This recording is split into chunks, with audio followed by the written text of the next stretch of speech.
All right, what we're going to talk about today are how to find derivatives of e to the power, or a to the power.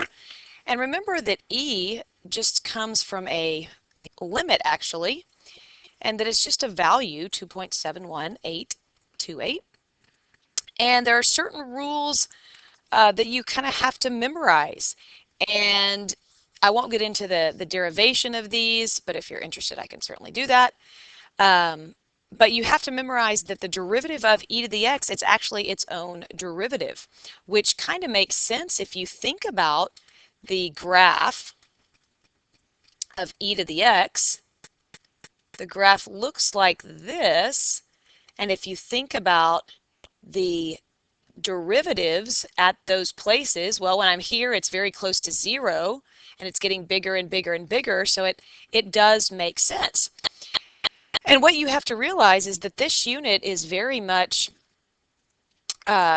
it's things you have to memorize. And if you memorize them, it becomes very simple. So I'm going to be using this one right here. It says for the first one, find the derivative. I'm going to memorize that f prime of x,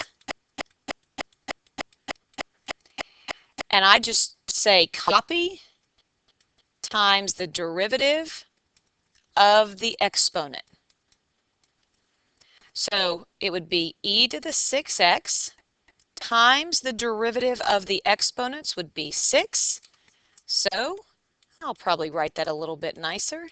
That would be 6e to the 6x would be my derivative. And it's that fast. Let's look at another one. Okay, if I'm doing the derivative of him, I copy and have that times what?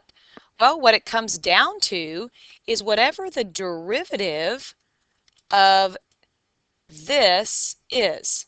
Now, I'd be smart to write that as negative 3x to the negative 1. And if I look at it that way, the derivative taking is not that bad. Power to the front would be 3 times x to the negative 2. Now let's just write that in nice form. So the derivative, I'd probably keep the positive on the top of 3. I'd have e to the 3x on bottom times x squared. Why is my pen not writing the squared? X. Okay, sorry. Pen went a little nuts there. So x squared. There it is. All right. And there you go. So as you can see, it's just very formula based.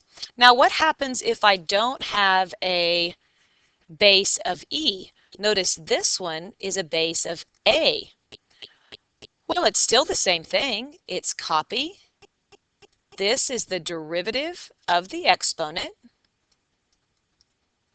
And this is natural log of the base.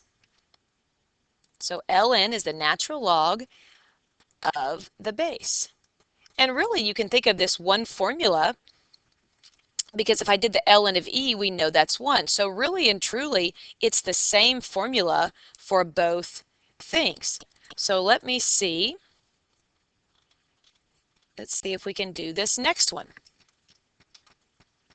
So I have f prime is going to be copy times the derivative of the exponent times the natural log of the base.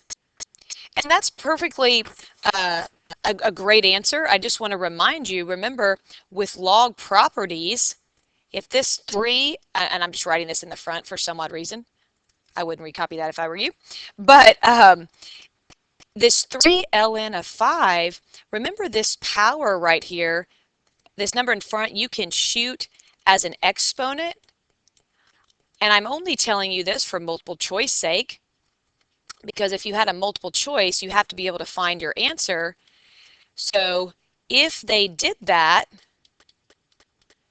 I could write that as natural log of 5 to the third is 125 times 5 to the 3x. You have to be able to get to your answer, so you certainly start looking here, and if they left it like that, that's great, but if they didn't and they used a log property, you would have to be able to find that.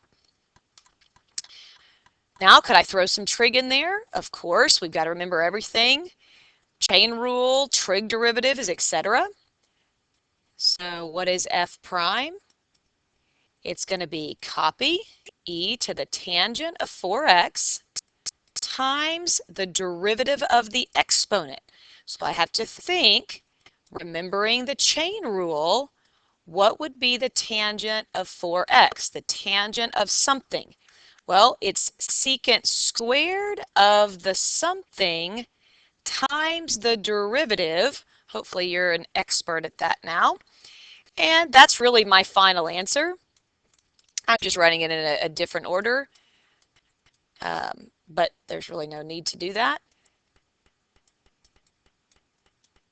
And that's my derivative. So like I said, as you can see, it really is formula based. I'm just using the formula and I go from there. Let's look at the next thing. Oh, we gotta do product rule. So we're just infusing the idea of ease. We're infusing that into all the stuff we have already done. So let's do the product rule. I want you to try number 5. So stop the video. Really, you could stop the video and try 5 and 6, because now that you have the idea of ease, you're just doing the product rule with ease and the quotient rule with ease. So stop the video, try 5 and 6, and let's see. All right, what do we got? Okay, product rule. First, times the derivative of the second. So what's the derivative of e to the 2x? It would be e to the 2x, copy, times the derivative of the exponent. I'll go ahead and put that in front. So first times the derivative of the second plus the second times the derivative of the first is, of course, 1. And like I said, that's a perfectly good answer. They could always make you do more math by factoring out an e to the 2x, and you'd have 2x plus 1.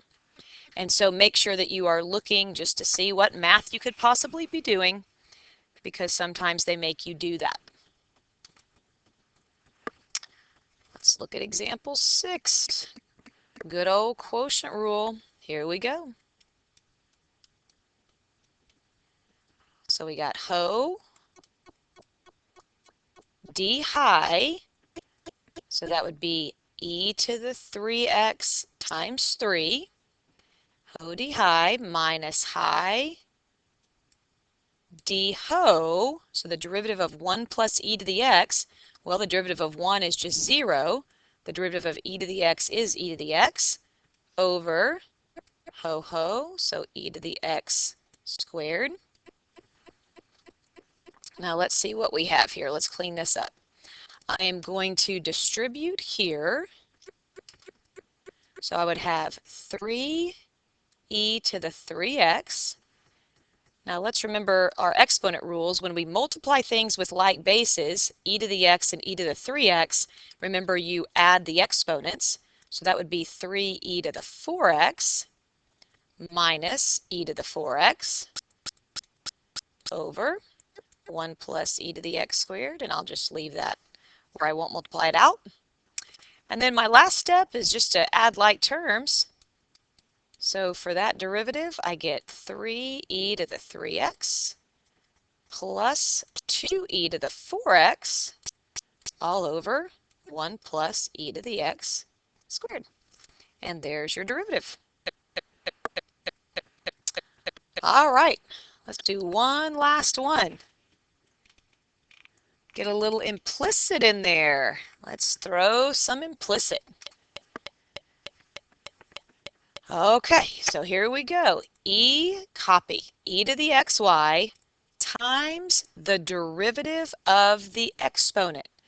So the derivative of x times y, if I'm doing implicit, first times the derivative of the second plus the second times the derivative of the first would just be 1. So that's that. Plus 2x minus 2y dy dx is equal to 0. Now let's get rid of those parentheses. So I have x e to the xy times dy dx plus y e to the xy, yexy, plus, this is so yexy, 2x minus 2y dy dx is equal to 0. And you know what to do from there. That which has a dy dx, we're going to leave on this side. And that which doesn't, we're going to pop to the other side. So I'll have negative 2x minus y e to the xy. I'll go ahead and do 2 steps in 1. I think we've done this. You can follow me. If I move that other stuff over, all of this will have a dy dx. And then my last step is, of course, to divide.